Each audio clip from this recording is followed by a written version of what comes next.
ভ্রমণ প্রেমীদের কাছে এক অন্যতম জনপ্রিয় জায়গা সিলেট, যাকে বলা হয় চায়ের রাজ্য।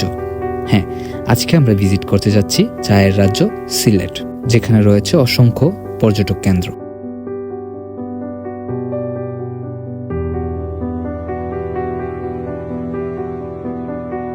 সবুজে মোড়ানো পাহাড়, পাথরের নদী, রয়েছে ঝর্ণা অ্যান্ড বন। কি নেই এইখানে।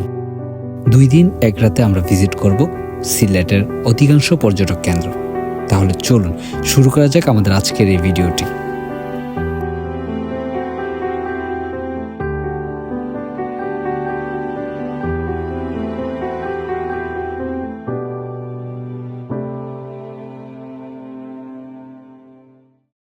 আসসালামু আলাইকুম, আমি সারোয়ার শিফাত। নতুন একটা ভিডিওতে আপনাদেরকে স্বাগতম। শুভ সকাল সিলেট। বেরিয়ে পড়েছে আমাদের প্রথম স্পট রাতারগুলের উদ্দেশ্যে, যেটি বাংলাদেশের একমাত্র মিঠা পানির জলাবন। ফাইনালি চলে আসলাম রাতারগুল, আর এটি হচ্ছে শহর থেকে, মানে সিলেট শহর থেকে 23 কিলোমিটার উত্তরে। এখানে একটা ইন্টারেস্টিং বিষয় হচ্ছে গিয়ে, আপনাকে প্রথমে এখানে একটা পরিচিত লোক প্রয়োজন, দেন তারপর হচ্ছে গিয়ে বোট মানে ভাড়া করতে হবে। সো এটা কেন ইন্টারেস্টিং আমি বলি। আমাদের ভাড়া হয়েছে 950 টাকা। সেক্ষেত্রে আমরা পরিচিতর কারণে, মানে পরিচিত লোক আগে কনভিন্স করার কারণে আমাদের ভাড়া হয়েছে 600 টাকা। পৃথিবীতে মিঠা পানির যে 22টি মাত্র জলাবন আছে, তার মধ্যে অন্যতম রাতারগুল। সিলেটের গোয়েলঘাটে অবস্থিত বাংলাদেশের একমাত্র মিঠা পানির জলাবন, যার সৌন্দর্য ফুটে ওঠে জুন থেকে জুলাইতে।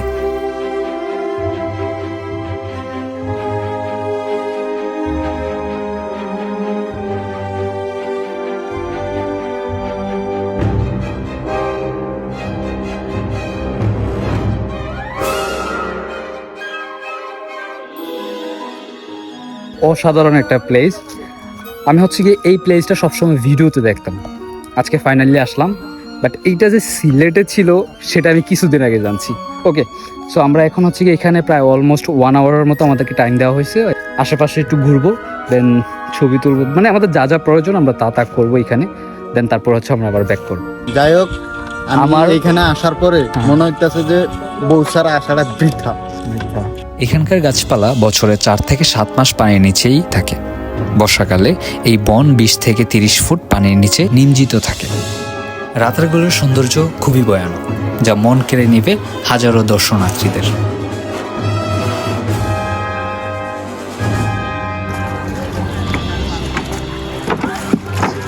তো আমাদের এখান থেকে পরবর্তী ভিজিট হচ্ছে জাফলং।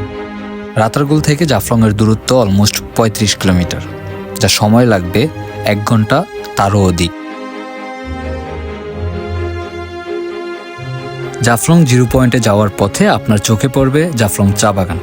তাই ছোট্ট একটা ব্রেক দিয়ে জাফলং চা বাগানটাকে খুব কাছ থেকে দেখে নিলাম।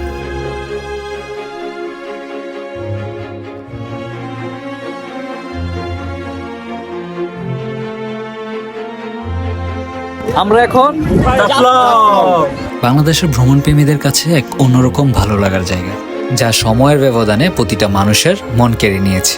হ্যাঁ, আমি জাফলং এর কথাই বলছি।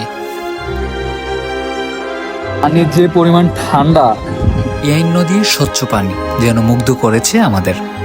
দেখা যাচ্ছে ডাউকি ব্রিজ, যেটির অবস্থান ইন্ডিয়াতে। মেঘালয়ের সীমান্তে প্রকৃতির দানে ঘেঁষা আমাদের এই সাজ সাজিয়েছে জাফলং। উঁচু উঁচু পাহাড়, সাথে রয়েছে সাদা মেঘের খেলা।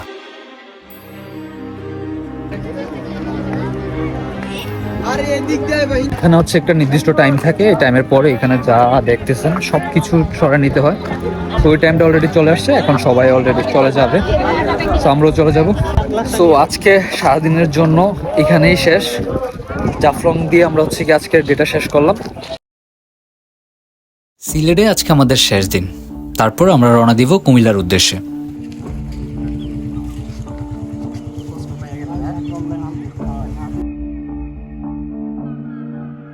এখন আছি শ্রীপুর চা বাগান, যেটাকে হচ্ছে গুচ্ছগ্রাম নামেও পরিচিত। আমার ঠিক অপর পাশটা হচ্ছে শ্রীপুর, আর এখন যে জায়গায় অবস্থান করতেছি সেটা হচ্ছে গুচ্ছগ্রাম। যাই হোক, এটাকে সবাই শ্রীপুরে বলে, আর এটাকে বলা হয় শ্রীপুর চা বাগান, যেখান থেকে আপনি মেঘালয়ের ঝর্ণা প্লাস হচ্ছে আমাদের জাফলং এর একটা জায়গা পাবেন। এখানে একটা আমার পিছিয়ে একটা চায়ের দোকান আছে, এটার চা আসলে কি বলবো, আমার মনে হচ্ছে জাফলংয়ের সবচেয়ে বেস্ট চা হচ্ছে এই দোকানে পাওয়া যায়। যাই হোক, আমরা হচ্ছে এই সাইডটাকে একটু ভিজিট করব। হচ্ছে ইন্ডিয়ার একটা ভিউ, আর এটা হচ্ছে বাংলাদেশ। সো আমরা ওইখানে যাব, দেন তারপরে পুরো ভিউটাকে উপভোগ করবো and আপনাদেরকে দেখাবো। তাহলে চলুন।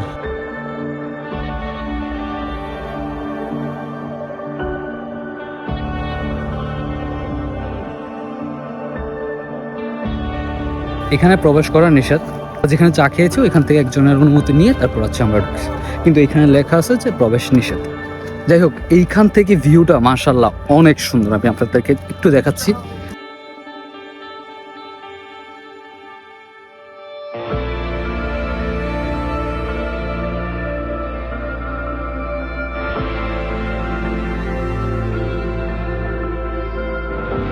শ্রীপুর চা বাগান ভিজিট করা শেষ, এখন আমরা যাবো হচ্ছে সাদা পাথর। দেন সাদা পাথর ভিজিট করে আমরা চলে যাব কুমিল্লার উদ্দেশ্যে। যেহেতু রাস্তাঘাটের অবস্থা খুবই বাজে, সো আমরা ট্রাই করবো যে দিনের আলো থাকতে থাকতে আমাদের এই খারাপ রাস্তাগুলো অন্তত কভার করা যায়। সো আর কি, লেটস গো।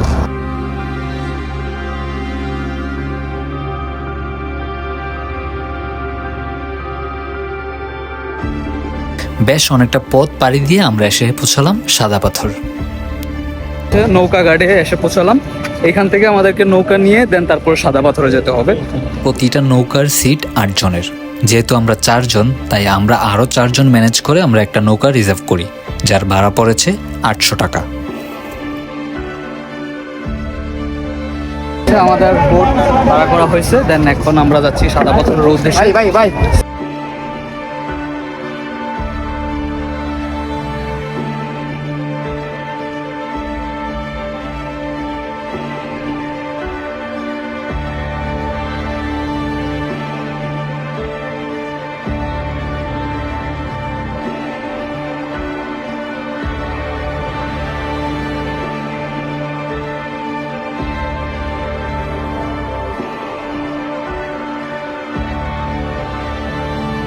বোট থেকে নামার পর আপনাকে যেতে হবে প্রায় 1 কিলোমিটার সামনে হেঁটে।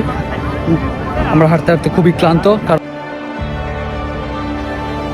বাসা থেকে যদি না বের হতাম তাহলে আল্লাহর তৈরি এত সুন্দর প্রকৃতি কখনোই দেখতাম না।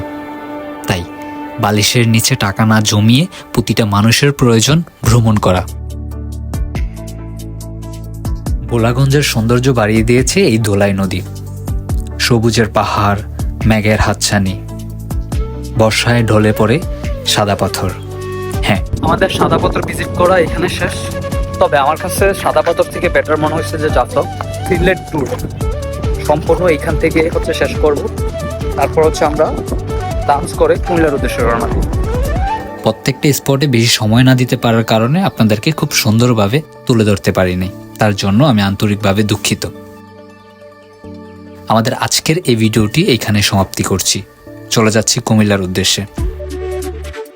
এই ভিডিওতে যদি কোনো ভুল ত্রুটি করে থাকি তাহলে ক্ষমার দৃষ্টিতে দেখবেন। আজকের জন্য এখানে বিদায় নিচ্ছি। সবাই ভালো থাকবেন, সুস্থ থাকবেন। আর যদি ভিডিওটি ভালো লাগে থাকে অবশ্যই চ্যানেলটাকে সাবস্ক্রাইব করে পাশে থাকবেন।